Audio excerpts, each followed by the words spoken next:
আসসালামু আলাইকুম বন্ধুরা, কেমন আছেন আপনারা সবাই? আশা করছি সবাই অনেক বেশি ভালো আছেন। সবাইকে আবারও একবার আমন্ত্রণ করছি আর লাইফস্টাইলের আরেকটি নতুন ভিডিও দেখার জন্য। আজকের ভিডিওটা শুরু করেছি আমি সকালের নাস্তা থেকে। সকালে এই যে ডিম দিয়ে নুডলস রান্না করছি মা মেয়ের জন্য। যেহেতু আমরা মা মেয়ে একা খাবো, সেজন্য ভাবলাম ঝটপট যেটা রান্না করা যায় সেটাই করি আর কি। যেইভাবে সেই কাজ।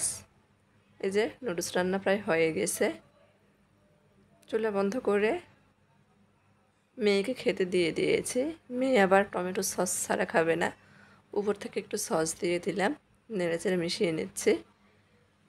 এখন মা মেয়ে খেয়ে নেব। মেয়ে খাবে মানে আমরা একসাথে মা মেয়ে খেয়ে নেব। আমার মেয়ে তো একা একা খেতে পারবে না, তাকে খাওয়াতে হবে।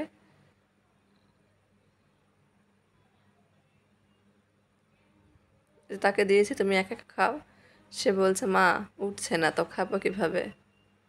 নিজের হাতে সে কিছুই খেতে পারে না। তো যাই হোক, মা মেয়ে খেয়ে নিয়েছি। অফ ক্যামেরাতে দুপুরে রান্নাটা করে নিয়েছি। এখানে কাঁঠালের বিচি পটল দিয়ে আমি ফুটি কাপ মাছ রান্না করেছি। বরাবরের মতো রাইস কুকারে রান্না করে নিয়েছি। কালারটা মাশাআল্লাহ সুন্দর এসেছে। আর আলু দিয়ে করলা ভাজি। জানি না, আমি টেবিলে যদি কোনো কিছু খাবার ভিডিও করি সেটার কালার ভালো আসে না, আল্লাহ জানে। তো যাই হোক, খাবার খেয়েছি, তারপর দুপুরে রেস্ট নিয়েছি। রেস্ট নেওয়া হলে এই যে বিকেলের আবহাওয়াটা দেখিয়ে দিই আপনাদের।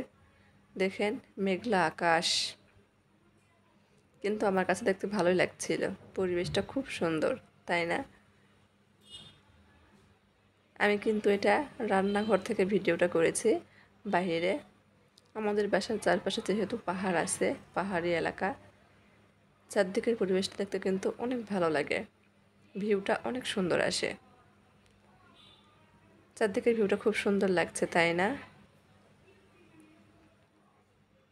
মনে মনে ভাবলাম এরকম পরিবেশে এরকম দিনে কি খাওয়া যায় ভেবেই বাদাম ভাজতে শুরু করে দিয়েছি।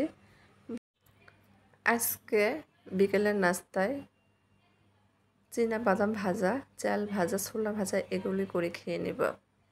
তবে সম্পূর্ণটা শেয়ার করতে পারছি না। বাকি ভিডিওটা আমার কেন জানি না স্কিপ হয়ে গেছে, শুধু বাদাম ভেজে নিয়েছি, সেটাই শেয়ার করতে পারলাম। তো আমার এইটুকু ভিডিও যদি আপনাদের ভালো লেগে থাকে, যদি ভিডিওর কোনো অংশ ভালো লেগে যায়, তাহলে সবার কাছে অনুরোধ, এটা নতুন চ্যানেল, আমার অনেক স্বপ্ন নিয়ে চ্যানেলটা খুলেছি। চাইলে চ্যানেলটিকে সাপোর্ট করে চ্যানেলের পাশেই থাকতে পারেন। আপনাদের সাপোর্টে আমি সামনে এগিয়ে যেতে চাই, আমি কিছু একটা করতে চাই, যদি আপনারা আমাকে ভালোবাসা দেন। এই যে চাল এখানে ভেজে নিব। তো ভিডিওটা আজকের মতো এখানেই রাখছি। তো সবাই ভালো থাকবেন, সুস্থ থাকবেন, আর আমার চ্যানেলের পাশেই থাকবেন। আল্লাহ হাফেজ। আসসালামু আলাইকুম।